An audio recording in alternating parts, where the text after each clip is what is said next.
Hello दोस्तों, आज मैं आपको बताऊंगी महाकुंभ 2025 प्रयागराज इलाहाबाद में चल रहा है। तो यहाँ पर जो भी साधु संत आते हैं बहुत कठोर तपस्या तप के बाद आते हैं और कुछ कुछ संत तो एक बार आने के बाद फिर दिखाई नहीं देते, यानी काफी समय के लिए लुप्त हो जाते हैं। लेकिन महाकुंभ 2025 में जो प्रयागराज में कुंभ चल रहा है, इसमें 3 प्रकार के अखाड़े माने गए हैं। इन 3 प्रकार के अखाड़े वहां पर जाते हैं। शैव अखाड़ा जो भगवान शिव की परंपरा के अनुसार चलता है, और वैष्णव अखाड़ा जिसमें भगवान विष्णु द्वारा बताए गए मार्ग का अनुसरण किया जाता है, और होता है उदासीन अखाड़ा जिसमें साधु संतों द्वारा भगवान शिव के प्रतीक ओम की पूजा होती है। तो इस प्रकार वहां पर 3 जो है अखाड़े बनाए जाते हैं। इसके अलावा इन सभी अखाड़ों में शैव संप्रदाय का प्रतिनिधित्व करने वाले श्री पंचदश नाम जूना अखाड़ा सबसे बड़ा है। जूना अखाड़ा उत्तराखंड के कर्णप्रयाग में 1145 में स्थापित किया गया था। इस अखाड़े के साधु संतों द्वारा भगवान शिव और उनके अंश दत्तात्रेय की पूजा का विधान है।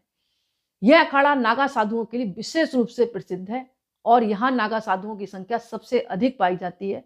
अखाड़े में लगभग 5 लाख नागा साधु और महामंडलेश्वर सन्यासी शामिल हैं।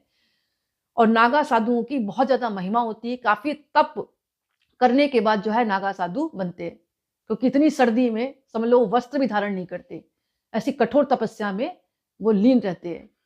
और इतनी सर्दी में देख लो जमीन पर ही लेटते हैं वो, तो आखिर कठोर तपस्या होती है उनकी। इसीलिए नागा साधुओं के स्नान करने के बाद भी अन्य साधु या गृहस्थ लोग स्नान करते हैं।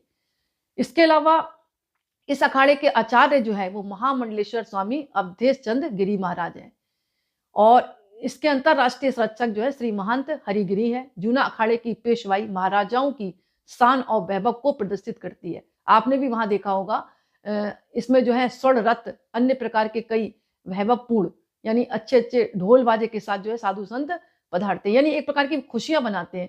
क्योंकि ऐसा कहा जाता है कि महाकुंभ में काफी देवी देवता एकत्र होते हैं, और जो भक्त वहां पर आते हैं, जो जो भी देवी देवता आते हैं, तो उन पर जो है जो देवी देवता है उन पर ऊपर से जो उनके ऊपर फूलों की बारिश करते हैं, ऐसा मानना है। तो जो भी साधु संत वहां पर आते हैं तो उनकी अगुवाई करते हैं सजावट के साथ।